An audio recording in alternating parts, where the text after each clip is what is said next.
And the kids very often push back from that because there's no satisfaction in doing something for someone else's reason.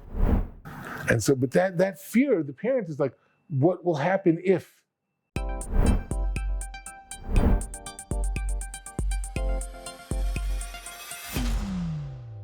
Good afternoon.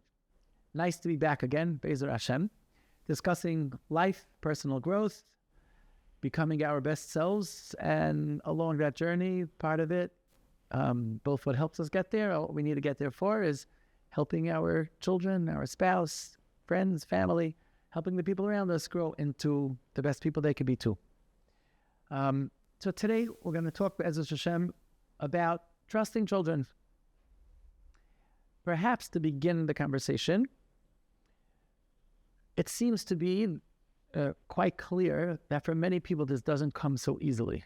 There's something holding us back. People are nervous, they're afraid. What is it that stops us? What's that block? What's one of them or more than one of them? What are the blocks that prevent us from trusting our kids? The first thing is obviously fear. Fear. I trust that something will happen. If I don't trust, why don't I trust? I'm afraid something won't happen. There are some people who are afraid that somebody else will get to do something, but that's not normally the fear of the parent. Will it happen? If I can't trust that it'll happen, I'm afraid. And my fear gets in the way.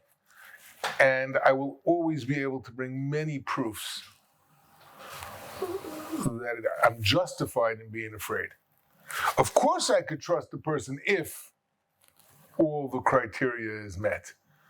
But it's very rare to find somebody who all that criteria is going to be met with. So I would trust, but I can't because this is very, and sometimes, of course, this is true, that there are people who are not trustworthy and or only trustworthy to a very limited point. And that's part of what creates the problem. If everybody was trustworthy, I wouldn't have anything to be afraid of. But since not everybody is trustworthy, so I have a fear. And I had one time one of my kids in school was dealing with the teacher, and the child wasn't so attentive and would often scribble or draw while the teacher was speaking. And the teacher thought that was a mortal insult to her control of the class. And actually, this child found it easier to concentrate while she was drawing, which is not the rule, but there are people like that. And the teacher decided that the kid needs to be taught a lesson. It just kind of started going south. So I called the teacher. And we had a conversation about what was going on. She said, yeah, another teacher told me that the only way to get through to this kid is by breaking her. Ouch. I said, wow, you'll really be able to trust her when she's broken. So she said to me, listen, I'm teaching already, 10 years, whatever it was, at the time. I said, well, if we're pulling out credentials, so I'm teaching for 25 and I have 20 Rabbi working for me and etc. What? She got all, whatever. So in Israel, you have to know which buttons to push sometimes. But I said, the girl doesn't think that you like her. She thinks you dislike her. No, chas v'chalila. Okay, we had a whole conversation. So I said, well, let's see if you can build a relationship. Anyway, she really wanted to try a teacher. She calls me up. She has a conversation with the child, and I know you're a great kid, and I know it, and I really like you, and I trust you, and I know it's going to be fine. I know it'll be better. And I made my own deals with her about how to keep certain behavioral things under control. A long-standing deal that if it'll go on for a while, get a very good gift. Anyway, I said, so the teacher calls me up. Just today we had this thing going on, and she's playing with another kid's one of these little computer toys, electronic toys that existed back then.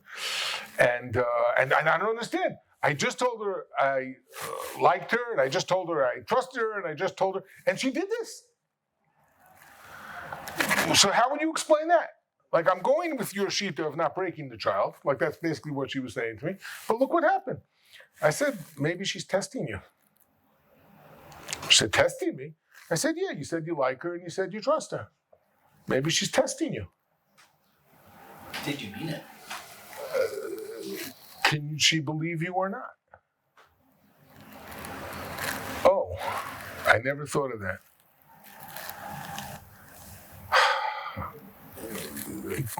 To give this teacher credit, the next day she spoke to her about it, and she said, we spoke about this, and I really expected that.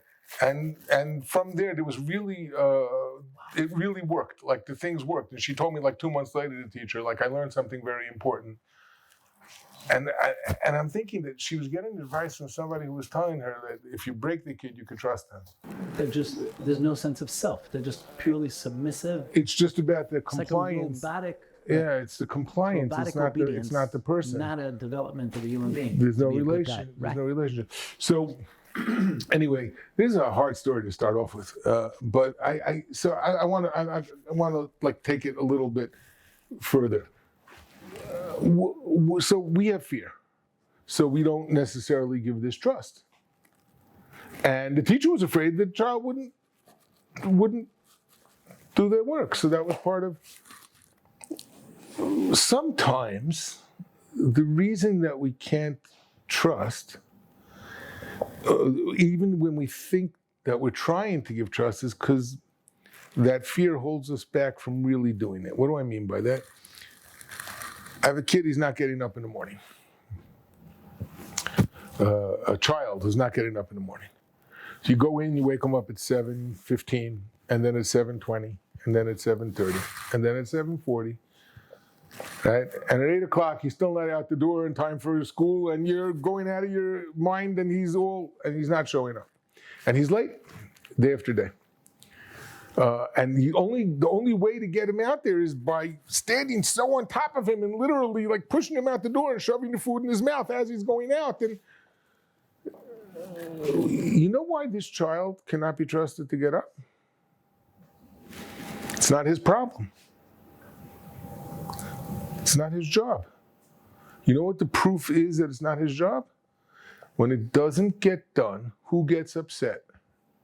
Him or you? The mommy, the dad. Yeah, who's upset? If the parent is the one upset, is the one who's upset, and the child's not, it's not really your child's problem. So if the child doesn't have a problem, he has nothing to solve. He doesn't have a responsibility here. It's not his responsibility. So when, having this conversation then becomes, okay, so how am I going to get him up? I remember talking to my older brother about this also. He's given me a lot of wise advice in my life. And we were having this conversation about, okay, so let's say you say, how do you have this conversation with the child? Okay, so we sat down with this 8-year-old child.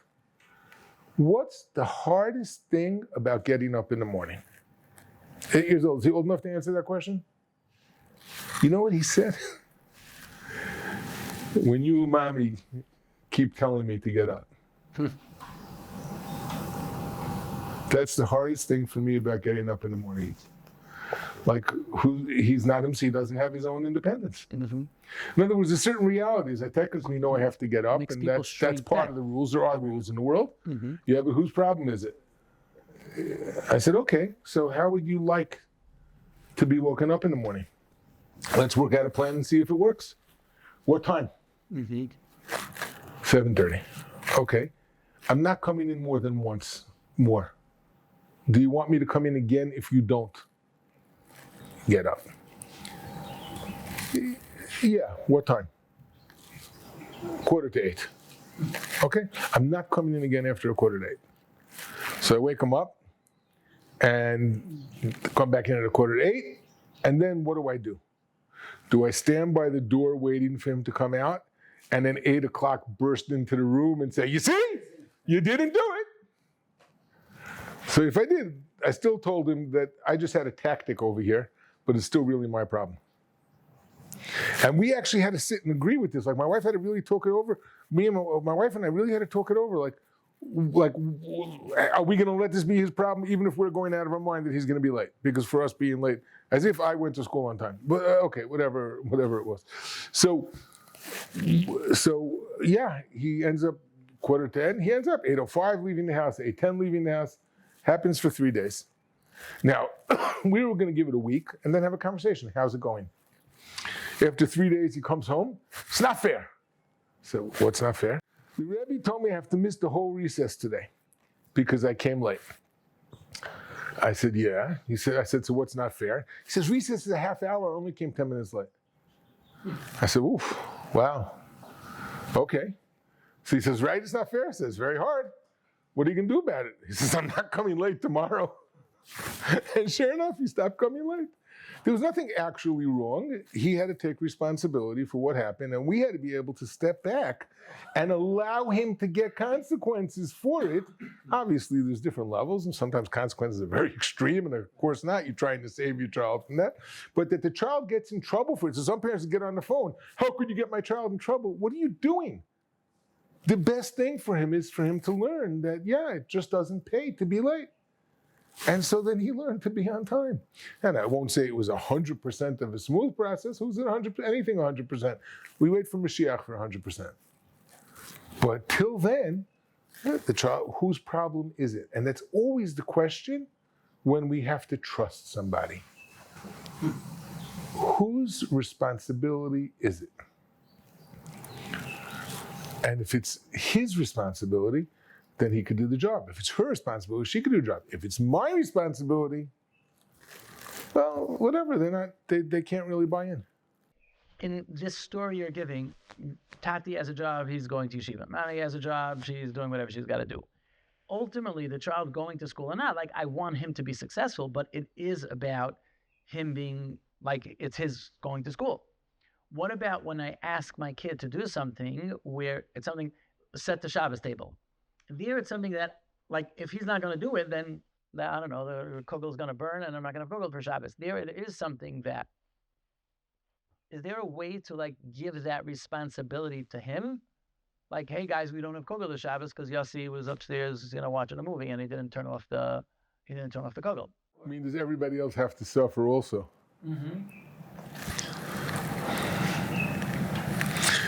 I think that you're right that it's a different type of responsibility for starters, because one is only about him, and of course about us because our children's success and their whatever, and that's sometimes what takes control of the dialogue.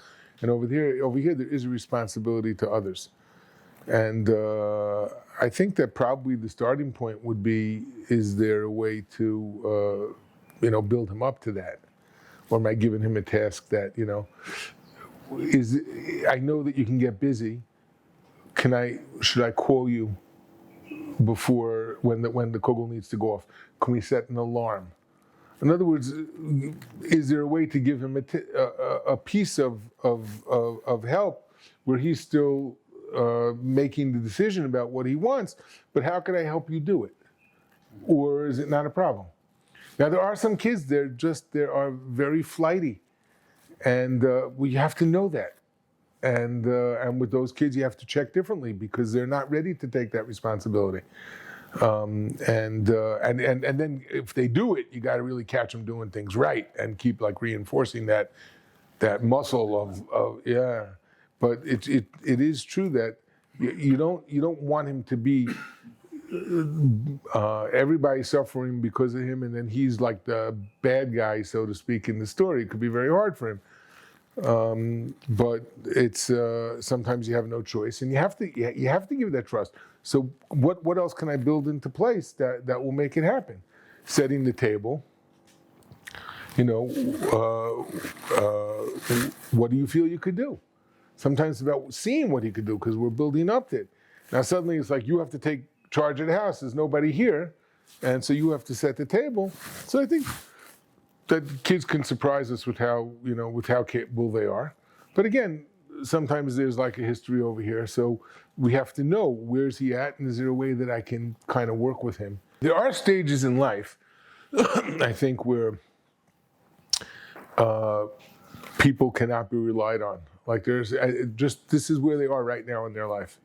And sometimes being aware of that and trying to kind of work with them from that place where they are and not from the place where they would be if all the pieces had fallen into place properly. And that's the question, like where is this kid now? But I want to, even sometimes with those kids, you ask them, okay, will you set the table? All right, and you come home, it's Friday afternoon, the table's still not set. You can explode. Or you can say, oh, I can't trust you.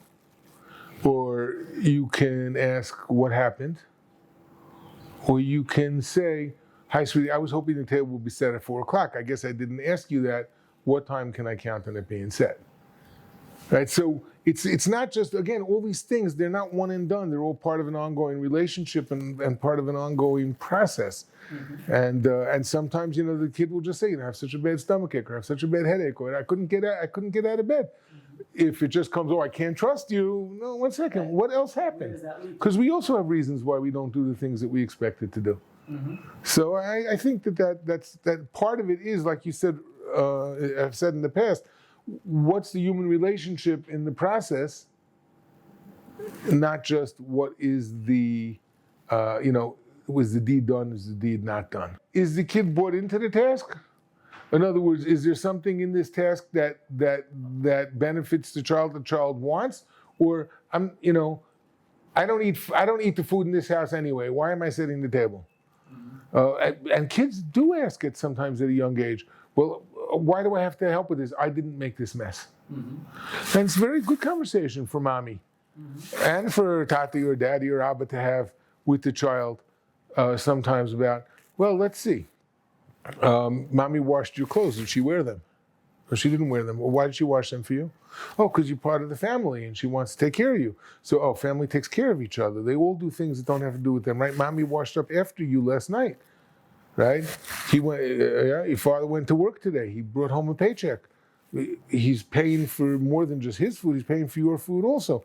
Right, why? Because this is part of what it means to be in a family and part of what it means to have a family. So I think that's kind of part of the conversation, not in an angry way where the parent is defensive, and I washed your laundry last night, and what did you do? But no, you know that I washed your laundry last night. How come? Now, you think I love doing laundry? I don't love doing laundry, but I love you. Right? And you're part of the family, and this is part of what we do, and Tati does what he does, and Daddy does what he does, because this is what we do, because we're together in this family. So that is part of, like, I'm part of this team, and so everybody has things that they do. Even though sometimes your sister helped you yesterday when you needed help, or your brother helped you, or you helped your sister, you saw how good it felt, and and this is part of the process of kind of getting them on board. That they feel shayach. It's not just some random task that they have to do. And what's the reason I'm doing this? I also found with my own children, I remember years ago when they were younger, different children, the tchunas hanefesh, like there's certain things that certain kids are able to do, enjoy doing, are comfortable doing, and other kids are not. It's also like knowing, like my oldest son always used to take out the garbage since he's 7 years old and I wasn't always around. And when we got married, I told my wife one of the 3 rules that I expect to be upheld in this marriage is I don't have to take out the garbage, because I hated taking out the garbage.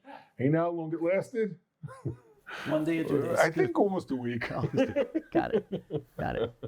And that's also because I care about you enough that as much as I don't like it, I'd rather that I do something that I don't like than having to watch you do something that you don't like. And nice. Yeah, and they have different skills and different personalities. Right. And trying to work together as a team when there's a few of them, and this one's going to do it. My father, Shalom, after a meal, we always had a lot of Shabbos guests. My mother had, she was really basically cooking herself all those years. We were away, we'd come back from yeshiva, whatever it was. Maybe at certain ages, different siblings were helping. And by the time, it was Shabbos night, so now the table, everybody's finished eating, and there's just a ton of stuff on the table. And it really, I remember, it felt very overwhelming. You look at this table, there's so much stuff on it. And my father would point to one of us and say, you take the knives, you take the forks, you take the spoons, you take the napkins. And in 4 minutes, 5 minutes, it was all done. Now there was some crumbs to clean or whatever it might have been. That was before plastic tablecloths, right? There was some crumbs to take. You use the whatever to push the crumbs on. Yeah. So, but at the end of the day, so then nobody felt like the job was like so big for them, and everybody was taking part in the job, and there were little part, and it was little enough, like it broke up. Doable. Yeah, very doable. But to my eyes as a kid, it was an overwhelming task, and that happens very often when you ask a kid to do something. The task looks overwhelming to them. Clean the room. They look at the room. It's such a mess. They need help sometimes. Subdividing. Yeah, maybe pick up the shirts and put the shirts in a pile. Maybe pick up maybe the wrappers, whatever it might be. It gives them a way of learning how to do the job. Because so many times when the kid doesn't do a job, it's because they feel that they can't do a job and they get paralyzed by the challenge almost. And it's like so ridiculous. Anybody can do this. No, not anyone can do this. Not all minds work the same. And so, I remember like dishes in the sink all piled up. It looks like so much of a job. My mother used to stack them separately. So for her, it looked like, okay, there's, there's the big ones, the small ones, right? Okay, some people know. I'd rather just take things off the pile and watch the pile shrink. Everybody has their own way of interacting with this thing over here. So like, sometimes a child just needs help. What's hard? The child says, I can't. I can't means I don't really know what to do. I'm feeling overwhelmed. Yeah, I can't. To get them overwhelmed I can't. can be very easily different than when it takes less. My father hated when we said I can't. Say I'll try. But he would show us very often how to try, because that's part of the question. How do I try? I'm not sure what to do next. Mm-hmm. I'm just stuck, and so it doesn't get done. My goal has to be that I want to help them get there. I don't want to just bamboozle them and crush them and force them. I want to help them feel that they can, so that they should do it. And I want them to experience the joy of having helped out by telling them, thank you so much. Like Mami and Tati were able to sit and relax, and we so appreciate that you cleaned her up. My goal is to help them be able to be productive and be happy with being productive. It's not like just a battle that I need to make them do it because... Yeah, I think what's so important about what you're saying is that if the job is just the job, then it's just about obedience and compliance and who's the person who can obey and comply, and that's the good child, so to speak. What happens is that the cost of the displeasure of the parent could be great enough that the child is going to do the job. But the child isn't bringing themselves to the job. And it makes all the difference, because then it's with resentment that they're doing it. Or by shutting off their feelings that they're able to do it. And I was once dealing with a parent and a child, and he was a teenager, the child. He would say he would do things he would never carry through. He would just never, ever, ever carry through. And I ended up meeting with the parents at some point. And I remember saying to the parent, and the parent was very aggressive in a sense, like about why his child wasn't, wasn't a good child, whatever it was. And he said, why is a child like that? I said, I feel like this particular boy, at some point in his life, somebody, every time he failed, gave it to him so hard that even when he does something right, like for 3 days, on the fourth day when he does it wrong, he didn't really change. Because everything was always just about, did he do it or did he not do it? And it wasn't about his process in getting to do it and learning to do it. And since there's always ups and downs, anytime there was a down, it sent him back to zero. And then for a week, he wouldn't cooperate again, in 2 weeks. And then he'd try again. And again, something would go wrong. So somebody taught him that it's always going to fail. So no matter how often he starts again, he always falls, and he sabotages it already himself. He doesn't even believe it's going to work. The father actually sat forward in the chair. At some point, started listening. He says, I've been doing that to him. He said, got that from my father. That's the way and these things always go in generational cycles, intergenerational cycles. He said that's exactly the way he would do things. And I was a complete loser. And when I was 21, I decided no more of this. I hate being a loser. I'm going to be successful. And I just started doing it. You just got to, put on your boots and make it happen and man up, and you got to do it. And I did it. I said, what was the cost of doing it that way? It seems to me the cost of doing it that way is that's what you're doing to your kid. Instead of giving him and you are not finding in yourself the emotional strength to face the discomfort and to be okay with the fact that it's uncomfortable. I'm going to work on it. I'm going to try. I'm going to get better. Failure is part of it. Instead, it was like, I'm such a loser if I don't do this. And so it's all or nothing by you. And there's no in-between process. So you're this very successful guy, and you have a lot of money, you have no relationship with your children. Because as far as they're concerned, you're very harsh and very punitive and don't understand them and don't care about them. I want to say something even stronger as I'm listening to you. You don't really have a relationship with yourself either. Is there like a sense of satisfaction and joy at having got done what I got done, or just a sense of relief that I don't have to feel guilty that I'm a loser? Am I actually like living my life? I got this done. And this idea of a kid doing it right 3 days and not getting it right on the 4th day, how good, are we just robots and just like get everything done?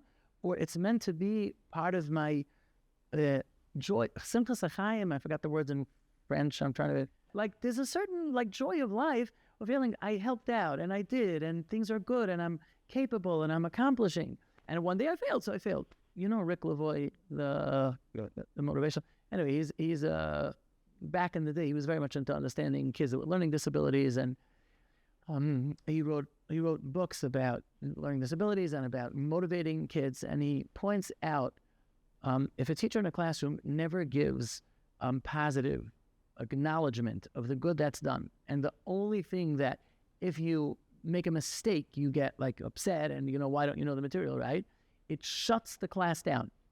Because he said like everything, like he more like what am I getting? I'm gambling, right? If I get who knows the right answer? If I get the answer right, nothing. If I get the answer wrong, I'm going to suffer. So why should I offer to maybe get the right answer? You have to create an environment where the kids know that if they get the answer right, there's something great waiting for them, that you're going to be proud of them and you're going to be happy and you're going to reward them or something, And if they don't, okay, like I think so many people are experiencing that in their own life. Yeah. They're just trying to escape from feeling like I'm a loser, I'm a failure. This is getting back to the fear that gets in the way of trust. Because I can't trust myself. This guy could not trust himself. In other words, my trust in myself is that I could do it all the way. Right? I don't really believe that if I don't do it, I'm an okay person. The price is so high, the stress level is so high, the cortisol level in this guy's life is so high, because he has to succeed. And if he doesn't succeed, he's a loser. He's not just driven to succeed for the goodness of it. He's driven to succeed because otherwise he's terrible and he's horrible. And really he knows that he can't be trusted. And the only way it could be trusted is if he could be trusted 100%. And there's no level. So on the one hand, he could really do some amazing things. On the other hand, the price of it that he's paying personally is very high. In his relationships is very high. His ability to understand the other is very high. As opposed to the person who works through it and builds himself. And to the extent that he builds himself, he's seeing this in others. He's understanding that this is part of the process. And he's much more connected to it. And in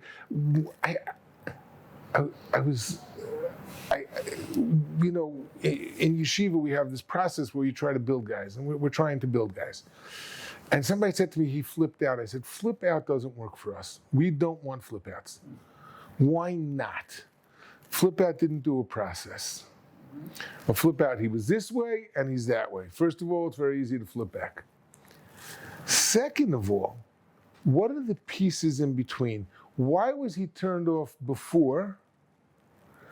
And what does he learn to accept about himself? Or he's okay because he's doing everything right. But then we get to that perfectionist again. And then from his kid, he just expects everything to be right. He becomes very often the same kind of person who turned him off from the process. So he's now he's religious, he learns Torah, he does the mitzvahs, he's medakdek in the mitzvahs, and he's become almost like a replica of the guy who made him feel like Yiddishkeit wasn't worth it back in the old days. Because the only thing is success, and there's no process, and it's all about the performance, and nothing about the person, the connection, and the development. So they're missing, they have this huge gap inside of them. And nobody can see it. He's learning, he's great, he's this, he's that, until they get challenged in that area that they jumped over. And they have no tools to navigate in that area. I feel one of the things that I observed in osmosis from you and working in your yeshiva for so many years was exactly this. And it's a recognition that what we're looking for, much more than the external change, is the internal change, which gets expressed in the external. And internal change is a process. You don't plant an apple seed and come back 2 days later and have an apple tree with apples. You come back 3 years later and it's like this, and 10 years later maybe it's a small tree and you're getting 20 apples a year, and in 30 years it's a big use. We're looking for that. We're looking for the person to appreciate davening, not just to come to davening, to truly appreciate davening, to realize there is great purpose. Okay, we got to tell a story about that. Please. So a guy calls me up about his son many, many years ago. He says, my son has not gone to davening in 3 weeks in your yeshiva. And I said, okay. I didn't want to tell him it was 5 weeks, but I said, okay, right. So he said to me, why is that happening? I said, why is it happening? You tell me why that's happening. He says, because you're not making him go to davening. I said, 1 second. You made him go to davening? He said, yeah. He didn't miss davening once in 12 years that he started, from the time he started, or 14 years, whatever it was, till now, he never missed davening once. I said, wow, how come? He said, I made sure that he got to davening. I said, okay. First of all, could I ask you a question? Did he daven? So he was quiet for a bit. I'm not sure, but he was at davening. I said, okay. Now he's not coming to davening by us. So what should I do? Make him go to davening like I did. I said, okay. Let's say he'll be by us for a year, maybe even 2 years, right? Then he's going to go off and he's going to go to his job, to college, he'll move out, etc. Who's going to make him go to davening then? I don't know. I mean, you went to yeshiva. I said, 1 second. 12 years you forced him to go to davening every day. And then he came out from under your thumb. He's not under your thumb there, right? And now he's not going to davening. So did your technique work? Do you want me to just do another year of what you did? Do you want me to do that for another year, for 2 years? So we'll just continue the process. And then he'll leave us, and once again, it won't get done. So he says, I said, so what are you doing? I said, we're trying to help him develop a desire to daven. Now, I wish I didn't have to do that, but I inherited this kid at 18. I didn't do the process. I'm just trying now to figure out a way to help him move forward, because right now, right, that system wasn't working. So he had one card to pull out.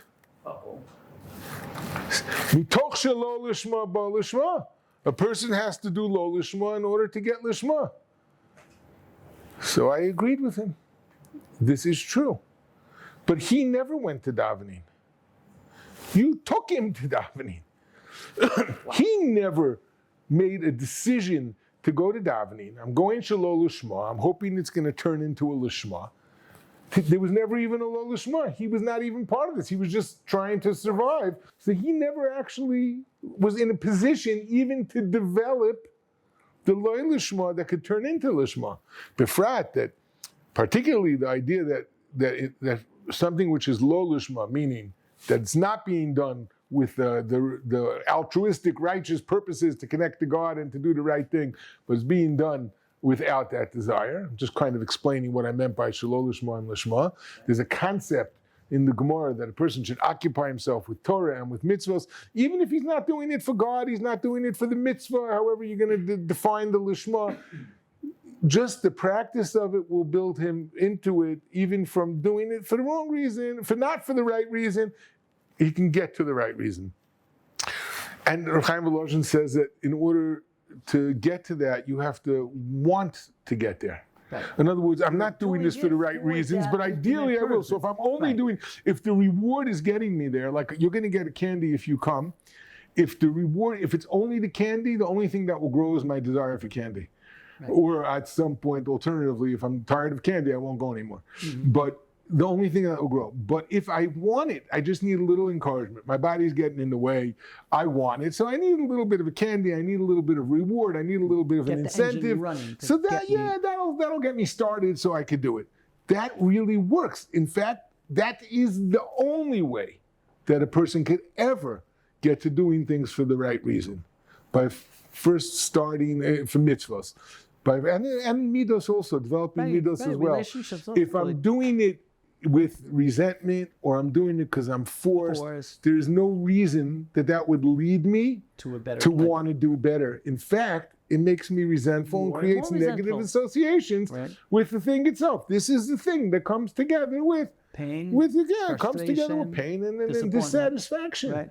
So in order to get to this place where like I'm doing this for this great sense of connection, I have to start saying, I'd like to have the connection. I'd like to do it for the right reasons, right? I know that I should. That's not where I am right now. That's okay. That's okay. This is practice, and we're getting better. And gradually, it will grow in us. But when it's done with resentment, the resentment grows. And when the resentment grows, you have a person who's suddenly 28 years old, and he says, what am I doing here? Why am I even religious? Mm-hmm. Where am I? Whoever signed up for this? Right. So why am I like selling my life? Why did I give my life over to this? Yeah. So this is at every stage of the game that we try to give, and we give the child, somebody, your kid comes davening with you. He might be coming only because he wants to be with you. What a great reason to come to davening, because he wants to be with his father. And gradually his father's going to talk to him. He's going to see his father's davening to Hashem, and you're davening to Hashem, and there's a process of this. So he wants a part of this also. And so gradually this is what will develop. But if it's about the resentment, and it's about the force, and it's about the fear, and it's about the pain, and it's about, the punishment, so then it becomes very difficult for the child to really want to do this when there's so many other options out there. Mm-hmm. Mm-hmm. Which are never nearly as meaningfully rewarding to us as people, but they're just so much more quick to happen. I don't know the word I'm looking for. I think people will that. I think they even feel healing. You have a person who's not finding acceptance, who's not finding trust, who's not finding, we've gone far afield here, but still, he's not finding it. He goes to the street, or he goes to friends, or he finds somebody particularly from the opposite gender, or who gives it. Finally, somebody appreciates it. And that emotional support and acceptance.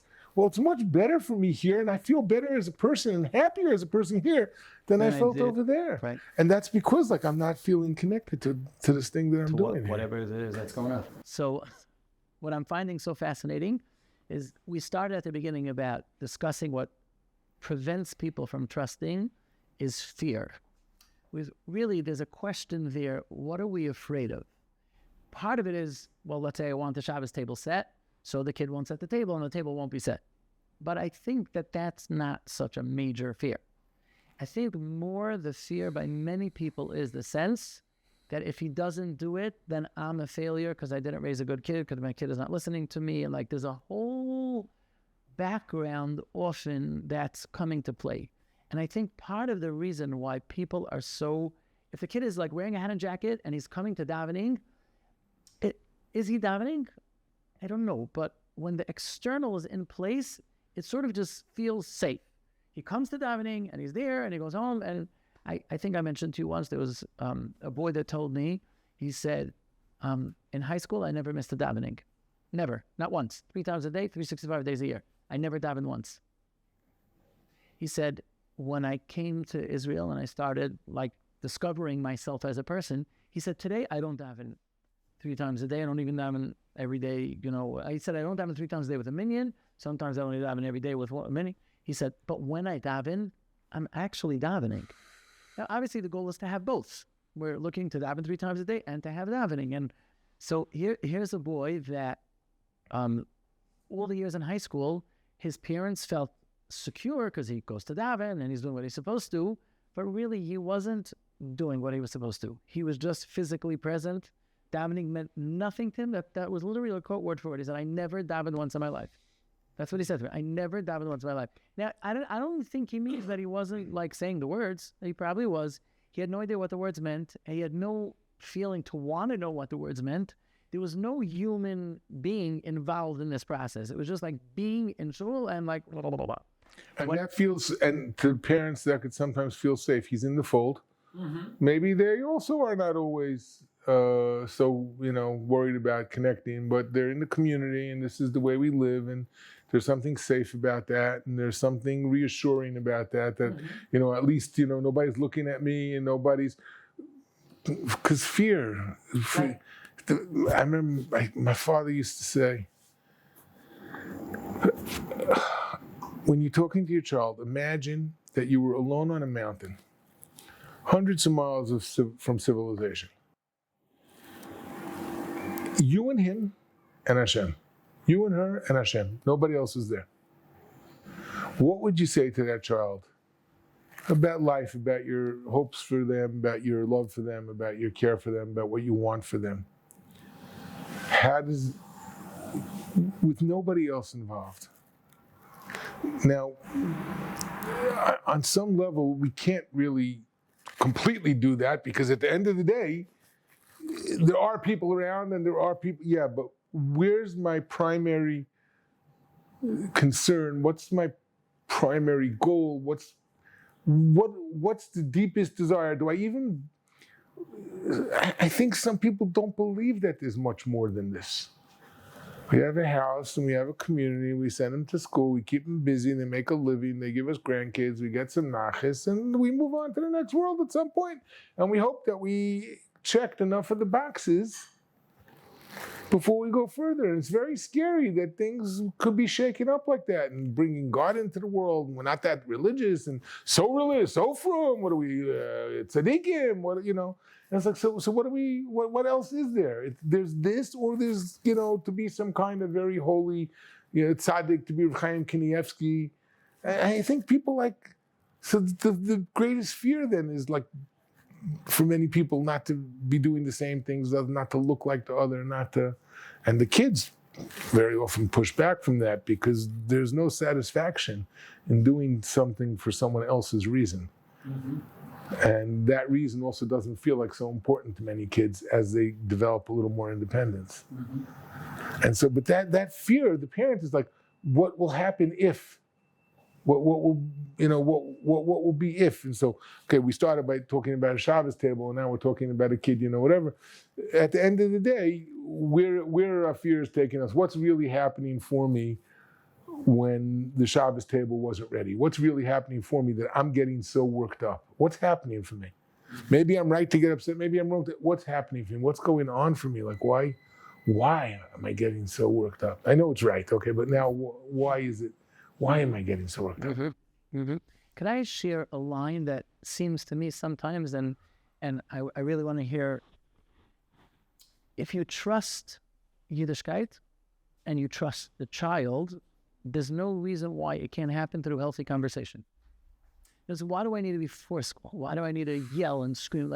If you tell a kid, if you invest in this stock, you're going to make a lot of money. I don't have to scream and yell at him. Why don't you just invest? Just tell him, I know for sure. I've done a ton of research. I know the topic. This stock is going to go up if you want to. But then the kid doesn't invest in the stock, and he doesn't have enough to buy his own food, and you have to support him. So now what are you going to say? it's true that there might be a certain sense of being afraid of the consequences. If he doesn't do it, and I will have to support him, and I want to retire at 65 and not still be working to, okay, I hear that. But in the essential question itself of if the child is a decent human being and there's not something specific that's preventing him from being able to make a good, healthy decision for himself, if I trust Yiddishkeit and I trust the kid, davening is beautiful. Shabbos is beautiful. Can I explain to you what Shabbos is, that you should want to have Shabbos in your life? Can I let you see in my experience of Shabbos what Shabbos is, that you want to have Shabbos in your life? Why do I need to threaten you? If it's a good thing, then why wouldn't you want it? You know? It's tough. And I think going there, b'chlal, to open it up to being a real meaningful experience, to me, I feel sometimes it's also a fear of unknown. If I just need to do it, so then I'm doing it, and that is good. That's right. But if I need to experience, if davening needs to be, I feel so many times, I know when I was speaking to boys in yeshiva, when you finish davening, what do you feel? Like, good, that I did the right thing. And if you didn't daven, you feel guilty that I didn't. Did the davening itself do something to you? Do you feel more optimistic when you finish davening Shachris? Do you feel more relaxed? Do you feel more grateful, happy to be alive? If it's a real experience, something should be happening to you. It's not just that I did what I was supposed to. If I did miss davening, let's say I missed davening, but I had a good excuse. So, okay, so true. But I missed davening. If I have a good excuse for missing breakfast, I'm still hungry afterwards. If I missed davening, I missed out that touching the beauty of the world that I live in, touching the sense of somebody's in control, and I'm going to have opportunities today. There's going to be things that don't maybe go 100% right, but there's going to be opportunities for me to give, to contribute, to learn, to grow. It's meant to help me face my day more excitedly, calmly, with a sense of meaning. I don't know, like it's supposed to do something to you. Yeah. You know, I think that every parent wishes that their child would be that person. Not every parent feels they could be that person. And so when we get back to the fear factor, so it's like, okay, but let them just not be less than me. Like let them kind of be like me. And it is sometimes frightening for a parent if the child is not like them, unless it's something that everybody admires. And so he's not like me, but he's a big Rosh Kollel or a big Talmid Chacham or a big whatever, a big doctor or a big lawyer or a successfully businessman. Okay, so then I didn't fail, but I think that our success and failure is so tied up in our children, our sense of success and failure.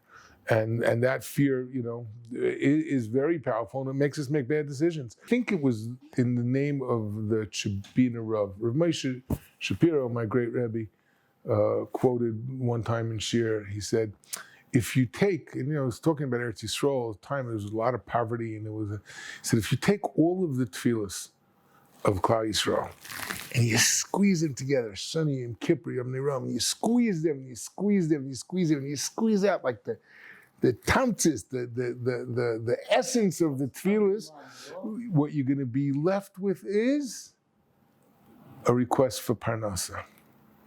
Shabbat Rav. You take all of those requests for parnasa and all those requests that we have what we need, and you squeeze it, and you squeeze it, and you squeeze it. And what comes out is hatzlacha for the kinder, success for our children. That our children should be well. So when it's so deep in us, the need for our children to flourish. And we don't always know how to do it. We don't know how to do it for ourselves. Sometimes a parent doesn't know how to say no to themselves, so it's hard to say no to their children also, right? It all gets back to like where we are and how much our fear is going to kind of play into this. But it's like, my child will be safer. Do I swing for the fences? Do I need to hit a home run? Or am I happy to get on base? I'll get a single or I'll get a walk, or at least I won't strike out. It won't be an embarrassment. So sometimes parents will be satisfied to leave their child in that place. At least they don't have to be afraid that like something is going to be bad. Okay, it'll be like everybody else. Not so bad. It'll be a success, So I think that sometimes gets in the way of our are being able to build with our child a real thing and hearing from the child, no, what's really going on? And I'm really not happy about this, and I'm really not connected. What can we do about it? I don't know what to tell him if he's not connected. What am I going to do with him? Then what? It's safer not to know. If I don't see you, it's not happening. And I think that so much, and that's a fear. We don't trust ourselves.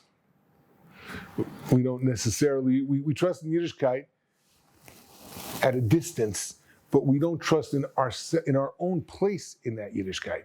And because we don't know how to look at ourselves and see our goodness and see our value and see our preciousness before HaKadosh Baruch Hu and see how much we matter, and we can't get in touch with that, so it gets in the way of being able to get in touch with that with our children. Rashid, it's been great. It's been real. It's been enlightening. So much to think about. Just seeing where we need to put the focus on letting go and letting ourselves be okay with trusting our kids, really with trusting ourselves, with trusting who we are in like the schema of the whole world, that Hashem created us. He's happy with us and we are worthwhile. And then we can give our kids the feeling that they are too. Hatzlacha, thank you.